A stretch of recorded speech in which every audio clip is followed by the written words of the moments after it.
CM Revanth వ్యాఖ్యలకు మాజీ మంత్రి కేటీఆర్ కౌంటర్ ఇచ్చారు. రేవంత్ రెడ్డి ఫ్రస్ట్రేషన్ తో మాట్లాడారని కేటీఆర్ అన్నారు. సీఎం రేవంత్ రెడ్డి జాతీయ ప్రాజెక్టులను బీఆర్ఎస్ కు అంటగట్టి మాట్లాడారని ఆరోపించారు.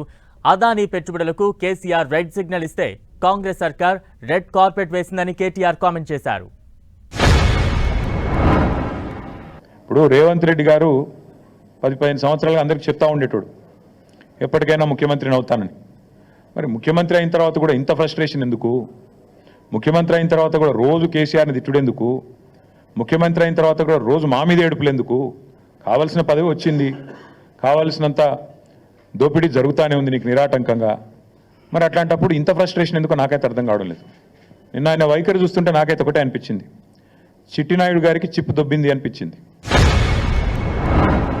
పిచ్చి రిపోర్ట్ రిలీజ్ చేసినాడు నిన్న. ఇవన్నీ బీఆర్ఎస్ హయాంలో విడుదల చేసిన అదానికి ఇచ్చిన ప్రాజెక్టులు అంటాడు. అరే ఎంత మూర్ఖత్వం అంటే దీనికి నాకు ఏం చెప్పాలో కూడా అర్థం కావట్లేదు. ఎంత మూర్ఖత్వం అంటే ఇందులో నేషనల్ హైవే ప్రాజెక్టులు, జాతీయ రహదారుల ప్రాజెక్టులు బీఆర్ఎస్ ప్రభుత్వం ఇచ్చిందంటాడు. ఈయన మొన్నటిదాకా ఎంపీగా పనిచేసిండు. జాతీయ రహదారుల ప్రాజెక్టులు రాష్ట్ర ప్రభుత్వం ఇస్తుందండి ఎక్కడన్నా?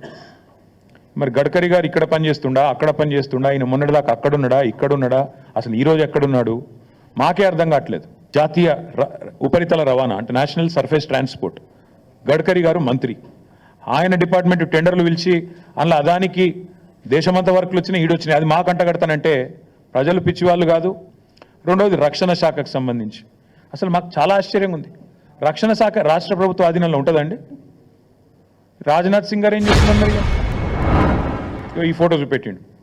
నేను అదానిని కలిసిన, బరాబర్ కలిసిన. ఎడబెట్టిన నేను గెలిచి నా ట్విట్టర్లో నా అఫీషియల్ అకౌంట్లోనే పెట్టిన. నేను దాచుకున్నాను. నీళ్ళక 4 గంటలు రహస్య సమావేశాలు చేసినా, లేకపోతే చీకట్లో పోయి కోహినూరు రోడ్ల కాళ్ళు పట్టుకున్నాను. బరాబర్ దావోస్లో కలిసినాం. తర్వాత ఏం చేసినాం?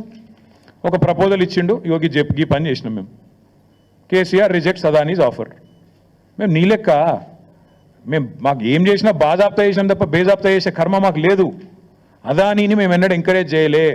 మేము రెడ్ సిగ్నల్ చూపెట్టినాం, నువ్వు రెడ్ కార్పెట్ వేస్తున్నావు. ఇది వాస్తవం. నువ్వు ఒప్పుకోపోయి ఎస్, ఇది నా అఫీషియల్ ట్విట్టర్ అకౌంట్లో పెట్టినా నేను. అదానీ దొంగనికి నిన్న తెలిసిన. అది మొన్న మహారాష్ట్రలో ఏం మాట్లాడినావు? నిన్నగాక మనం వీడియో చూపెట్టమంటే చూపెడతాం మీకు. ఇప్పుడు మీరు కూడా చూసి ఉంటారని చూపెడతలేను. ఒక గజ దొంగ గుజరాత్కి వెళ్ళొచ్చి ధారావి ల్యాండ్ ఎత్తుకపోతుండు. అక్కడ మాట్లాడతావు. ఇక్కడికి వచ్చేమో మళ్ళీ నిన్న సుధపూస లెక్క కూర్చొని నిన్ననే తెలిసింది నాకు దొంగ అని. రాహుల్ గాంధీ నెత్తిమికెళ్ళి 2 చంపంగానే తెలిసింది, ఇదివరకు తెలియదు అన్నట్టు మళ్ళీ యాక్టింగ్ లేంది, స్వాతిముత్యం యాక్టింగ్లు. నేను అనేది అదే, మొన్న గజ దొంగ అయినోడు నేను ఇక్కడ రాగానే సత్యపూస అయిందా? 28 సార్లు ముఖ్యమంత్రి పోయి 28 రూపాయలు కూడా తేలే.